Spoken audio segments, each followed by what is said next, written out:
আসসালামু আলাইকুম, কিতা খবর আপনারা সবাই? আশা করি আছেন ভালা।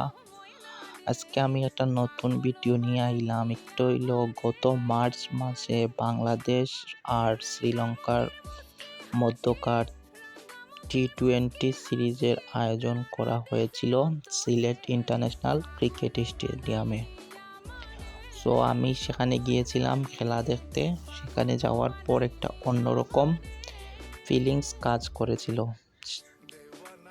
একদম বলার বাইরে। জীবনের প্রথম আর কি স্টেডিয়ামে বসে, তাও বাংলাদেশের খেলা দেখার একটা অন্যরকম অনুভূতি আর কি পেয়েছিলাম।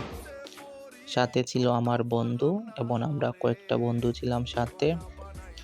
আর কি বলবো, একটা অন্যরকম একটা ফিলিংস কাজ করে মাঠে বসে খেলা দেখতে।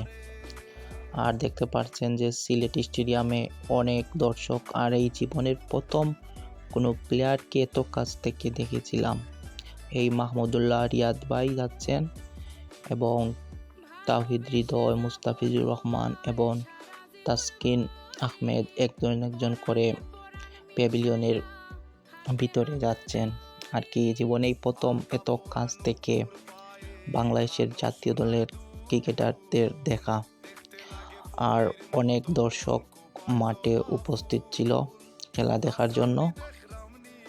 আমরাও খুব আনন্দ সহকারে খেলাটি দেখেছিলাম। খেলা শেষে সেলিব্রেশনটা ছিল অন্যরকম সৌন্দর্যময়। খুব সুন্দর করে আয়োজন করেছিল সেলিব্রেশনটা।